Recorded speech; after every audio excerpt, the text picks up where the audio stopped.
সীতাকুণ্ডের মানুষের কল্যাণের জন্য আমরা কাজ করে যাব সামনের দিনগুলোতে।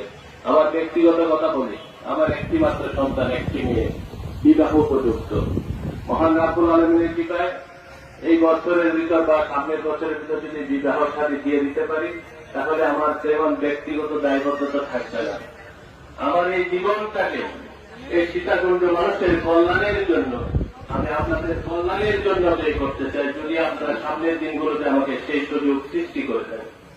পাশাপাশি এই কথাটা বলবো, বর্তমান সময়টা অনেকে মনে করে বিএনপি ক্ষমতায়, অনেকে মনে করে জামাত ক্ষমতায়। আসলে আমরা কেউ ক্ষমতায় নেই।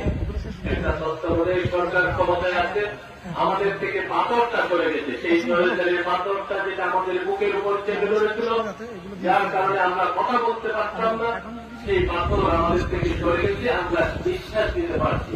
প্রশাসনকে বলবো, আপনাদেরকে আমরা সহযোগিতা করব, প্রতিটি ক্ষেত্রে আমাদের সহযোগিতা পাবেন। আমাদের ছেলেপেলেরা পুরো অন্যায় করলে আমাদেরকে বলবেন, আমরা তার ব্যবস্থা নিব, আমাদের প্রত্যেকের ব্যবস্থা নিব। তবে আমি থানা প্রশাসনকেও বলতে চাই, বিশেষ করে আমাদের ওসি সাহেব, কিছুদিন আগে একটা মার্ডার ঘটেছে, নাফির হত্যা।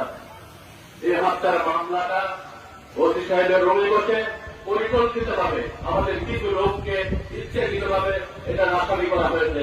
আমাদের দলের যে লোক হোক, আপনি সঠিক আসামি চিহ্নিত করবেন, অন্যথায় আপনি কোন প্রকার যদি বায়াস করে মামলা করে থাকেন, আপনাকে আমি বলে দিচ্ছি এই সবার এই শিক্ষার মাধ্যমে যে আপনি বাংলাদেশে থাকতে পারবেন না।